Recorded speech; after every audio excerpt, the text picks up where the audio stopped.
नमस्कार, मैं जूही और आप देख रहे हैं बातें यूपी की। तो चलिए शुरुआत करते हैं आज की पहली खबर से। उत्तर प्रदेश लोक सेवा आयोग इसी माह वर्ष 2024 के लिए भर्ती परीक्षाओं का कैलेंडर जारी करने की तैयारी कर रहा है। इस बार कैलेंडर में बड़ी संख्या में भर्तियों को शामिल करने की तैयारी है। इनमें पीसीएस, एपीएस, आरओ जैसी बड़ी भर्तियां शामिल होंगी। अभ्यर्थियों को भर्ती परीक्षाओं का कैलेंडर जारी होने का इंतजार है ताकि उसी के हिसाब से परीक्षाओं की तैयारी शुरू की जा सके। आयोग की ओर से अब तक पीसीएस 2024, अपर निजी सचिव, एपीएस परीक्षा 2023, staff nurse allopath 2023, staff nurse Ayurveda परीक्षा 2023, स्टाफ नर्स यूनानी परीक्षा 2023, समीक्षा अधिकारी आरओ, सहायक समीक्षा अधिकारी एआरओ परीक्षा 2023 जैसी प्रमुख भर्तियों का विज्ञापन जारी किया जा चुका है।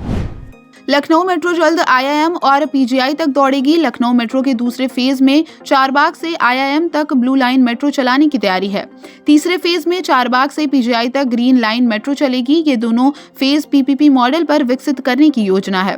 ओवरहेड वायर की जगह थर्ड रेल लाइन बिछाई जाएगी। इसे लेकर मुख्यमंत्री योगी आदित्यनाथ ने अपर मुख्य सचिव आवास नितिन रमेश गोकर्ण और मेट्रो एमडी सुनील कुमार को सर्वे कर प्रस्ताव बनाने को कहा है। इससे 10 लाख लोगों को राहत मिलेगी। लखनऊ में अभी अमौसी से मुंसिपुलिया तक रेड लाइन पर मेट्रो का संचालन हो रहा है। मेट्रो कॉर्पोरेशन ने शासन को 9 सितंबर 2022 को सेकंड फेज के विस्तार के लिए डीपीआर सौंपा था। इसमें ब्लू लाइन पर मेट्रो चलाने का जिक्र था। मेट्रो के अफसरों ने बताया कि बैठक में चारबाग से तेलीबाग होते हुए पीजीआई तक मेट्रो के नए चरण के लिए डीपीआर बनाने को कहा गया है। ये ग्रीन लाइन होगी। इसके लिए जल्द जमीन चिन्हित करने के साथ स्टेशनों के लिए भी सर्वे किया जाएगा। इसे पीपीपी मॉडल पर विकसित करने का विचार है। देश के दूसरे सबसे लंबे एक्सप्रेसवे गंगा एक्सप्रेसवे पर फराटा भरने के लिए तैयार हो जाएंगे, क्योंकि मुख्यमंत्री योगी आदित्यनाथ आने वाले महाकुंभ 2025 से पहले उत्तर प्रदेश को मार्च तक मेरठ साउथ से रैपिडेक्स की नमो भारत की सौगात देंगे। मुख्यमंत्री ने गंगा एक्सप्रेसवे को साल के अंत तक संचालित करने के लिए युद्ध स्तर पर कार्य करने के निर्देश यूपीडा के अधिकारियों को दिए हैं।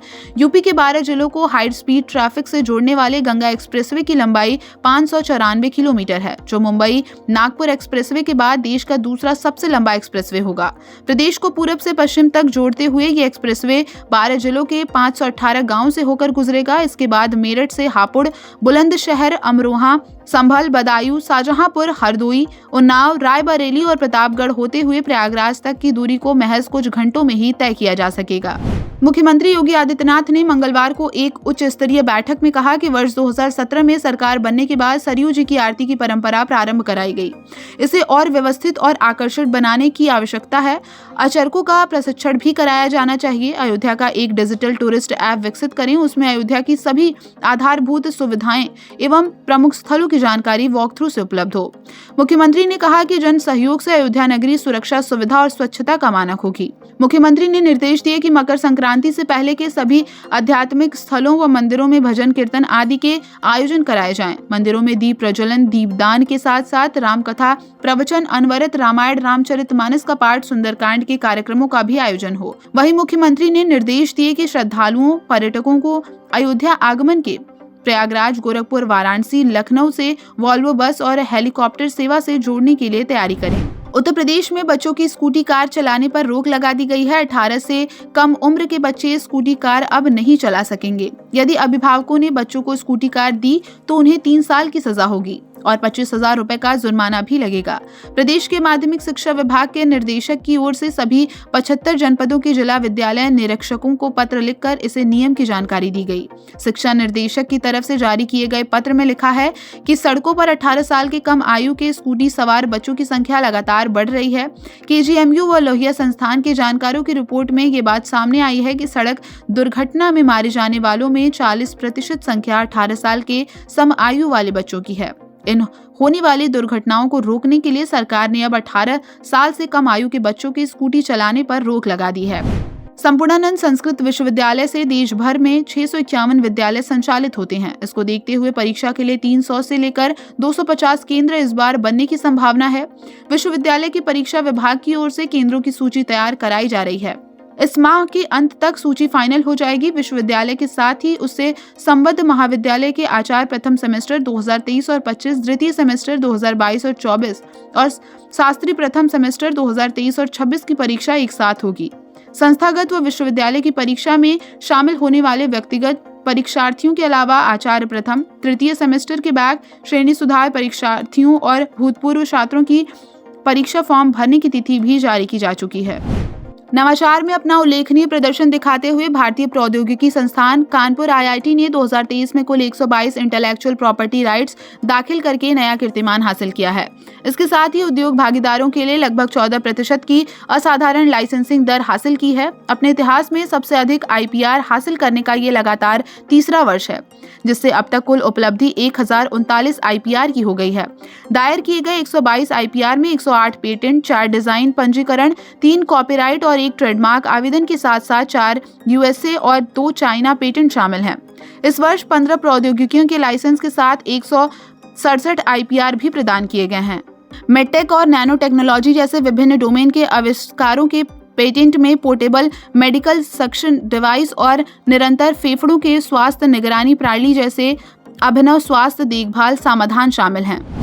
देश में पिछले 24 घंटों में कोविड के कारण 5 मौतें हो गई हैं। वहीं 2 जनवरी 2024 तक 11 राज्यों में JN1 सीरीज वेरिएंट के कुल 511 मामले सामने आए हैं। राष्ट्रीय रोग नियंत्रण केंद्र के तहत एकीकृत रोग निगरानी कार्यक्रम IDSP ने इसकी जानकारी दी। वहीं स्वास्थ्य और परिवार कल्याण मंत्रालय ने कहा कि पिछले 24 घंटों में 602 नए मामले दर्ज किए गए हैं।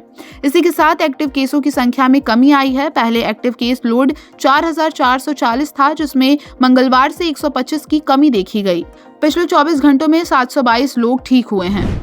अयोध्या में भगवान श्री राम की प्राण प्रतिष्ठा 22 जनवरी को प्रधानमंत्री नरेंद्र मोदी के हाथों की जाएगी। राम मंदिर का कार्य लगभग समापन की तरफ है। बताया जा रहा है कि इस मंदिर के 46 से 42 दरवाजों पर 1000 kg सोने की परत चढ़ाई जाएगी। सीढ़ियों के पास 4 दरवाजे लगेंगे, इन पर सोने की परत नहीं चढ़ाई जाएगी। गर्भगृह का मुख्य दरवाजा करीब 4 फीट ऊंचा और 12 फीट चौड़ा है। ये सबसे बड़ा दरवाजा है। इन दरवाजों को महाराष्ट्र की सागौन की लकड़ी से बनाया गया है। इस पर हैदराबाद के कारीगरों ने नक्काशी का काम किया है। नक्काशी के बाद इन पर तांबे की परत लगाई गई है। गाजियाबाद के एक नामी ज्वेलर को दरवाजे पर सोने की परत चढ़ाने का काम दिया गया है। रामलला का सिंहासन भी सोने का बनाया जाना है। ये काम भी 15 दिसंबर तक पूरा कर लिया जाएगा। लखनऊ के लोक भवन में आज यानी बुधवार को CM योगी ने ODOP कॉमन फैसिलिटी सेंटर का उद्घाटन किया। उन्होंने कहा, यूपी की आज की इस प्रगति को देखकर हर देशवासी खुश है और दुनिया अचंभित है, क्योंकि यूपी जब तक विकास नहीं करेगा तब तक भारत विकास के नए प्रतिमान स्थापित नहीं कर सकता। भारत के विकास का रास्ता यूपी से होकर गुजरता है। उन्होंने आगे कहा, उत्तर प्रदेश में कानून व्यवस्था अच्छी है। हर व्यक्ति अपने आप को सुरक्षित महसूस कर रहा है। बहन बेटियां, व्यापारी और निवेशक अपने आप को सुरक्षित महसूस कर रहे हैं।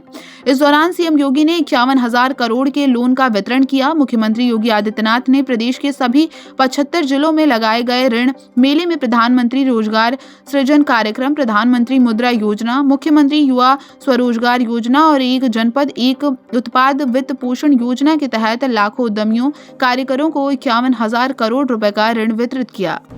तो आज के यूपी की खबरों में बस इतना ही। अपनी शहरों की बड़ी अपडेट पाने के लिए बने रहिए हमारे साथ और देखते रहिए बातें यूपी की।